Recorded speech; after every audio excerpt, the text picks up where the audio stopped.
The jungle was alive in a way that defied explanation.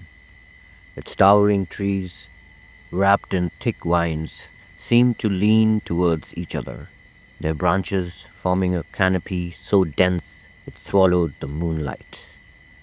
Every step I took into its shadowy depths felt like a violation, as though I was intruding onto something ancient, something that did not want to be disturbed. I had come seeking solitude after a long string of misfortunes. The villagers had warned me against venturing too far into the jungle. They spoke of the Murmuring Grove, a place where travelers seemed to vanish without a trace. The air there was said to be thick with whispers, voices of those who had been lured into its depths by the unseen forces. They told tales of shadowy figures glimpsed among the trees and an overwhelming sense of being watched. But I was desperate, and desperation makes one reckless. The deeper I ventured, the quieter the jungle became.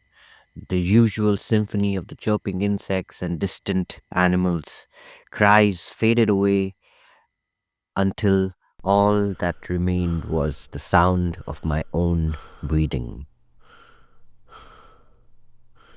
The air grew colder, and an inexplicable fog began to coil around my ankles.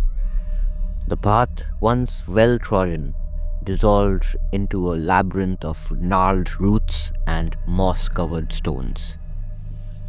Then I heard it, a faint whisper.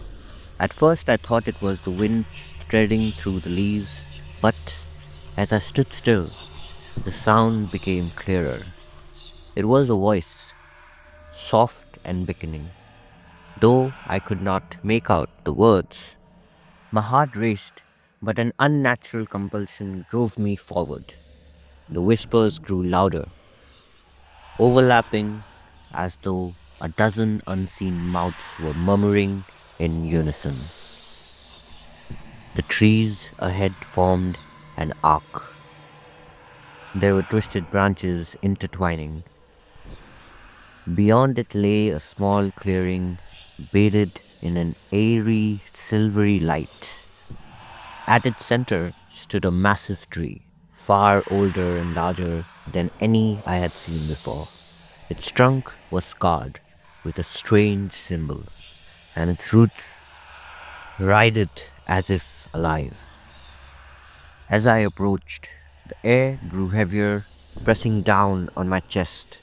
The whispers became distant, a cacophony of voices pleading, warning, and mocking. I stopped, mere feet away from the tree, unable to move any closer. My gaze was drawn upward, and there, nestled among the branches, I saw them, faces.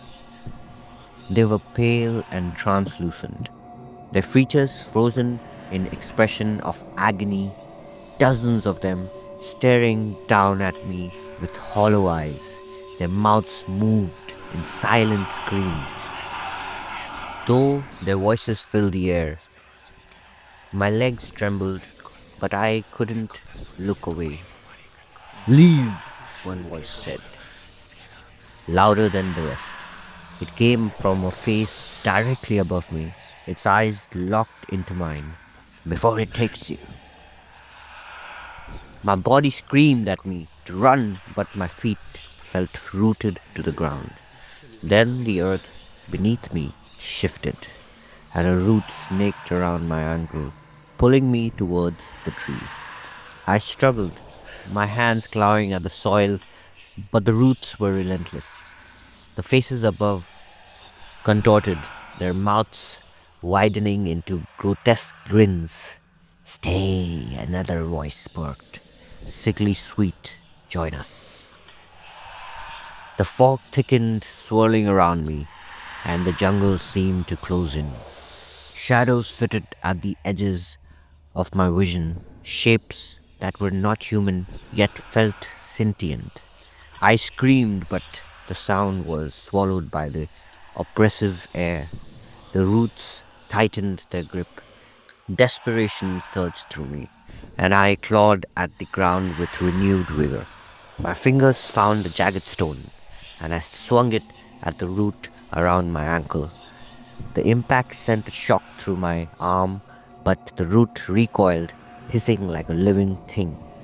It, I scrambled to my feet and ran, my heart pounding, the whispers chasing me. The jungle twisted around me, the paths vanishing and reappearing.